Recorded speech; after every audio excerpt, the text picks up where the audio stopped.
Hi, everyone. Hi, everyone. It's Sarah and Sarah here. Sarah and Sarah. That was a cute hi, everyone. It was very We cute. have the worst intros these We do. days. Yeah, sorry about that, everyone. We do have pretty bad. I guess our main intros. Hi, everybody. Hey, everyone. Hey, everyone. How's it going? Hey, everyone. Hope everyone is doing well. I hope everyone. Today is actually International Women's Day. Did you know that, Sarah? Yeah, I think that should be every day, but... I know, I love that. This has nothing to do with what we're going to talk about today, but Sarah and I watched the Harry and Meghan interview last night, and we were so shook the whole time, and then some of the parts were so wild. We were like screaming how wild it was. Oprah's reactions were everything. I know. What? Yeah, what? I mean, it's a serious subject, but her reaction was funny, yeah, like queen, epic. And then when Harry said that Charles isn't, he kind of slid it in there, and he's not taking my phone calls anymore because he stopped taking my phone calls. Me and Sarah died. Yeah. We're like, oh my god, this is the so way he dramatic. casually just said it. That was before he was ignoring my calls or whatever he was exactly. doing. I was like, okay. We're putting it on record right here and right now. We are Team Meghan Markle. I know it's 50. A lot of people support the palace, and a lot of people support Meghan Markle, but we are 1 million. I'm team Meghan and Harry. Yeah, absolutely. Team Mary or Hagen. So we kind of want to report a sad. Is it sad? Yes, but it seems. I know. I'm heartbroken over this. Well, any couple that you see together that look really happy, if they're parting ways like this couple is, it's kind of sad to say. So this couple, although it looks like they're consciously uncoupling, have decided, that's it. It's the end of an era. It's the end of an era, but 3-year era. A 3-hour tour. But it looks like they've broken up, and it looks like they're still on really good terms. Mm-hmm. And the couple is Alisha Lemann and Ramona Bachmann. Yeah. So, I mean, we're going to read their Instagram post that they both posted, but, they were one of those couples. We've talked about them a couple times. They are I know Beth Mead is a TikTok queen, but Ramona and Alisha, like, literally are TikTok. They were icon wildin' on TikTok. Alisha has like 1.4 million TikTok followers, and that's a lot. So we're gonna read their statements. I think they both posted the exact same picture. So we're gonna read Alicia's first. So we'll read Alicia's post first. Ramona and I have decided to go different ways in our lives. We made the decision together. I want to thank Ramona for 3 years full of love and all the memories we can make together. I appreciate her a lot, and we will continue as friends and teammates, of course. Thanks for an unforgettable time, heart. And then she adds, Ramona, we won't comment on any media requests. Okay. And then Ramona has a very similar post on her Instagram. Yeah, it says, Alisha and I have decided to go different ways in life. We made the decision together. I want to thank Alisha for 3 years full of love and all the memories we could make together. I appreciate her a lot, and we will continue as friends and teammates, of course. Thank you for an unforgettable time. Heart emoji. And she adds Alisha Lemann. We won't comment on any media requests. Yeah, so they look like they're on the same page. They have a very cute picture of them. I think it was from like a magazine article. And I also noticed the comments were turned off on both the Instagrams. Yeah. So I think they just had a united front to say, we're no longer together. You just let people know, because I think sometimes, especially if a breakup ends kind of bad or kind of not in the best way, it's just kind of like you never hear about it. They're broken up.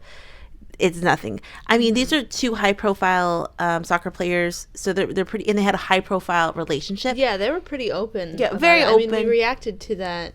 The TikToks. Oh, and the video for when she was playing West Ham and was playing Chelsea. That video when they're like, the openly gay football couple. What it's like, yeah. So they were one of the ones most on the forefront of, partners playing against each other. Because I think about Samton, it looks like Samton has broken up, but they're not talking about it, which they shouldn't have to talk about. I'm just saying that's kind of like, this couple looks like it's ended on good terms, So they met actually when Alisha was like 18 on the Swiss team. They both play on the Swiss. And they still both play on the Swiss team. Mm-hmm. So it was when Alisha was 18. And if you remember from that video that we watched, Alisha was like, yeah, Ramona was my idol kind of growing up. Like, oh, it was so, she was my idol. She was so good. She is so good. So to look up to someone and start dating him, I mean, that's pretty happening. you know what I'm Don't saying? date your icons. No, but it turned out good for them, even though they are broken up. I know. And They had 3 good years. And what do I always say? Like, I've always said this, that even though they're broken up and they're apart, that doesn't mean they're 3 years. They probably had so much fun together, laughed, loved. Those 3 years weren't for nothing. You know what I mean? I think that this couple looks like they ended on good terms. There was an article in the Telegraph, and it talked about the relationship, and this was just in December of 2020.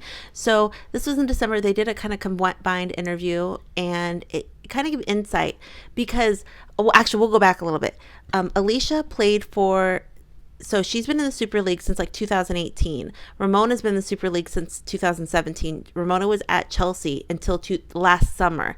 Then last summer, she decided to go to PSG in France. So different countries, different, they're not in the same league. They don't live together because if you remember from the video we watched that we reacted to, they lived together, I think in London. So going from every single day seeing each other, living together, and then one of the partners moves to France. I mean, that's going to be hard. Suddenly they're French. You're living Eating apart. croissants. You're living apart. You don't see each other every day. You're doing different things. So that type of distance, you know, takes a toll on a relationship.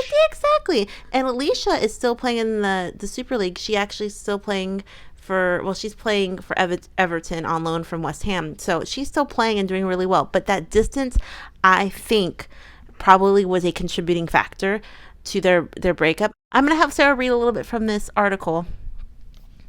Okay, so it is titled, "Switch to PSG was the right thing, even if it meant us being apart as a couple." Right.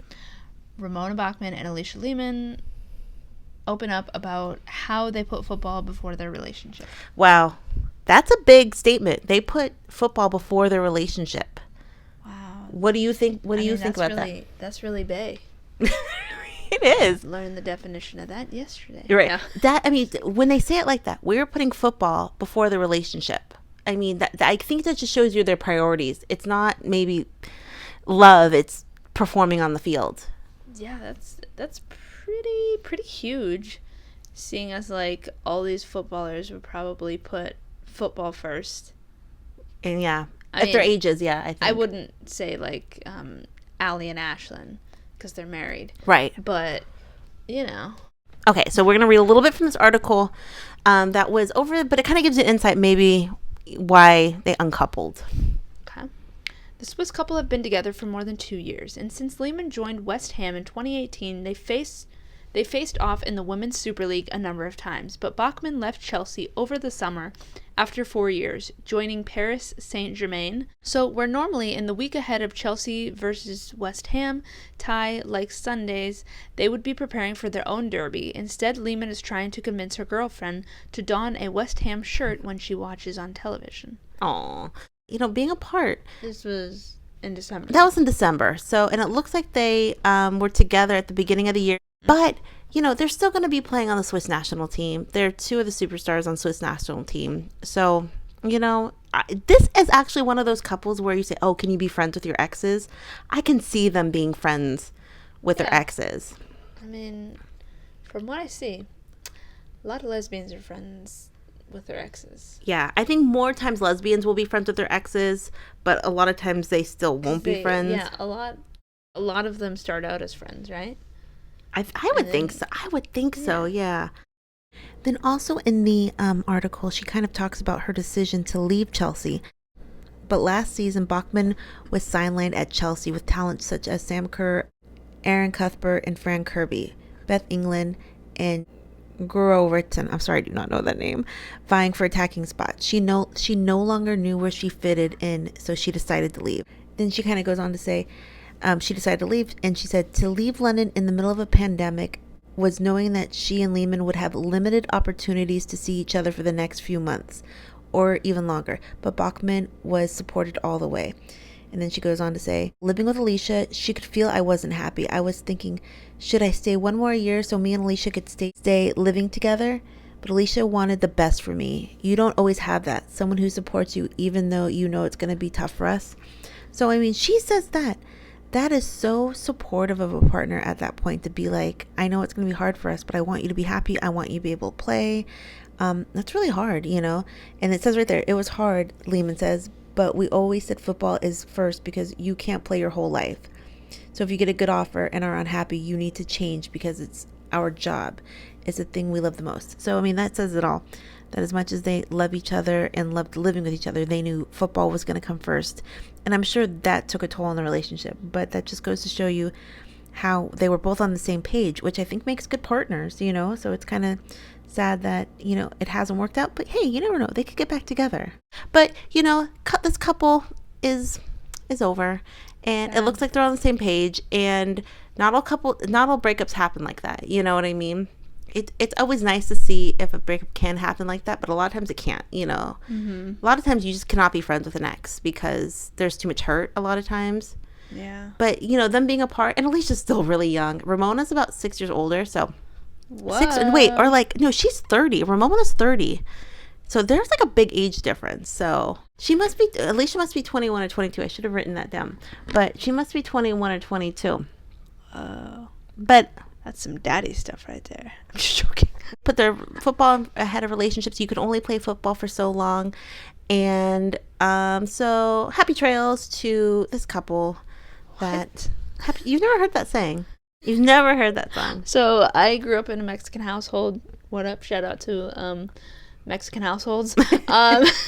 And so I did not grow up with all these weird American sayings. Sarah says a new one literally every week, if not every day. I can't even think one right now, but yeah, I do. You say so many, and I'm like, and I think, okay, these are what old people say. Grandma. And I look at her, I'm like, what does that even mean? I've never even heard that. And I go, that's not a grandma saying. That's just a regular saying. And she goes, I think it's so funny because us Midwesterners. That's true. Us Mexican Midwesterners, we don't do that. No, the sayings. We have the Mexican sayings. That's true, and I wouldn't know those. Which I can't even think of any right now, but you're Mexican, you know. And a lot of times chancla.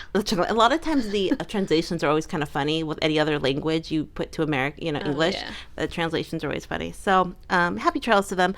Like I said before, they are a couple that, was publicly together, now have publicly split up. So I think that's setting a good precedent too for couples who end on good terms to say, and just like they won't respond to any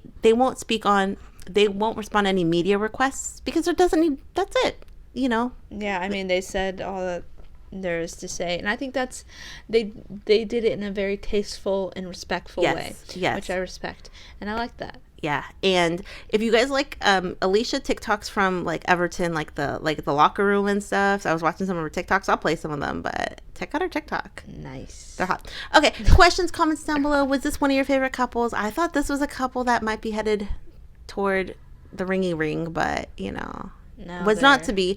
Hey, they could always get together later in life too. That happens a lot of time. That's true. You never know. But they're amazing. Swiss national team. Good luck to them. And good luck to their individual clubs. And thank you guys for listening. Questions, comments down below. We'll see you guys later. Have a good night. Bye. Thanks for subscribing. Don't forget.